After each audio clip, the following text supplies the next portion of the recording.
Hey, welcome to Number Club. This is Year 1 Pure, Chapter 3, Lesson 1, and today we're talking about solving simultaneous linear equations. Now, you should recognise how to solve simultaneous equations from GCSE, even from as low down as potentially Year 9, maybe Year 10.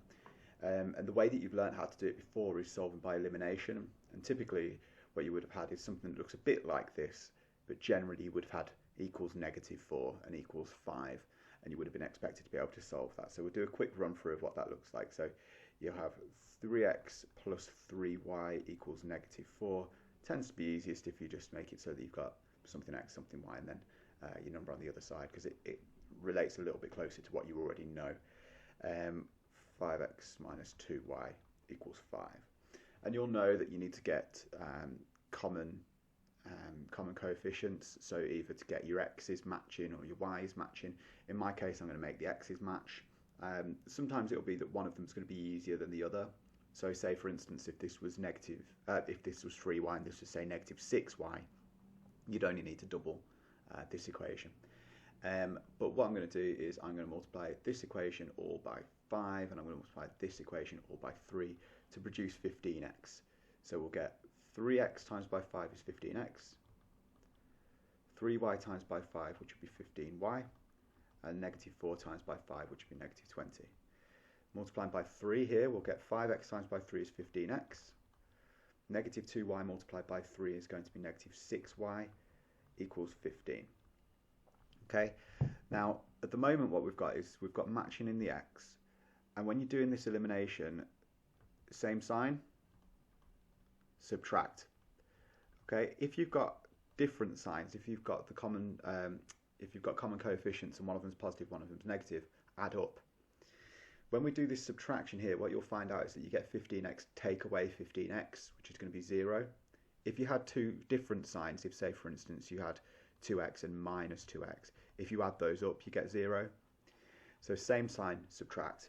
So we get 15y minus -6y.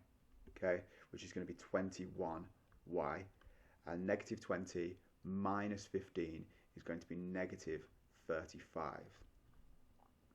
So y will equal -35 over 21. You can divide through by 7. Y will equal -5 over 3. All right, not too bad. Now that's not quite done. We need to find out what x is. And I'm going to substitute into either of these equations here. Now be smart about the way that you substitute in. I'm going to substitute this y into the first equation.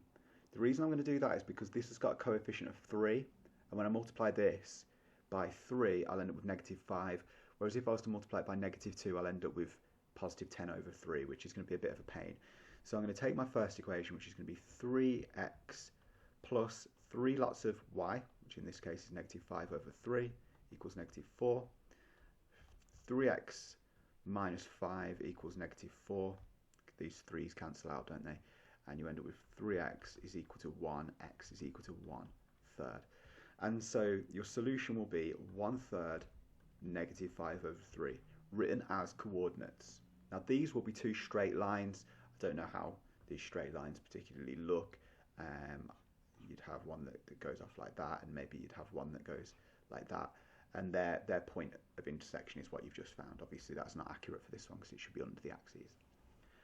Now that is elimination. That's what you should know from GCSE, and if you don't know it, you need to go back and look it up.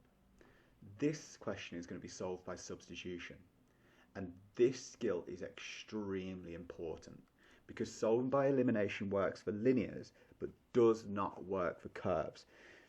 And really often you're going to be having to learn how to deal with curves. So, solving by substitution involves making x or y the subject of one of the equations.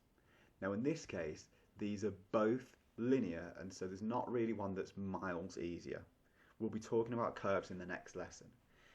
Actually, I'm going to choose to make x the subject of this equation, so I'll get x equals -2y minus 11.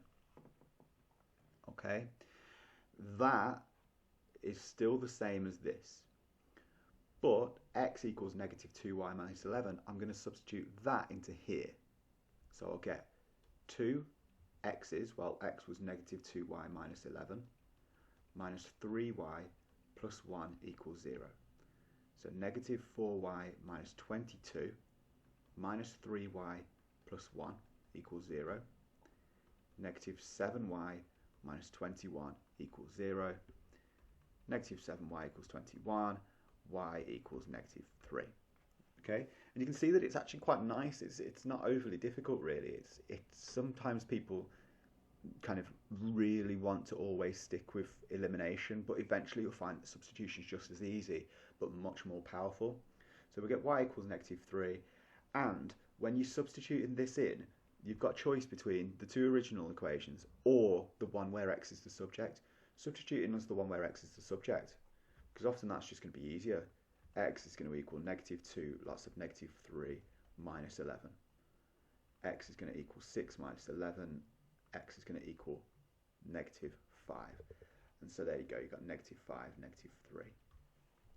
Alright, really not that bad, not too bad at all, but you have to learn that skill. It involves finding which is the easier equation to make something the subject, make that the subject, and substitute it into the other equation. When you're dealing with a linear or curve in the next lesson, you'll be changing the subject for the linear and substituting it into the curve every single time. It's not as difficult as it looks. This question here, it's not very difficult, it's really, really simple, but it's just a quick way to show you that there's this sort of third class, really, where you've got y equals and y equals. If you've got y equals and y equals, just glue them end to end.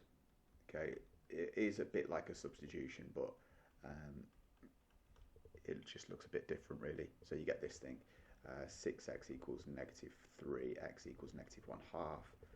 If y equals 2 lots of negative 1/2 plus 6, y is going to equal negative 1 plus 6, y equals 5. And so you end up with negative 1/2, 5. Alright, that's a very, very easy type. You must practice solving by substitution. Find as much practice as you can with it. Alright. Thanks very much for watching. Visit numberclub.org to find some more videos and tasks. If you get a chance, subscribe to the channel. Thanks.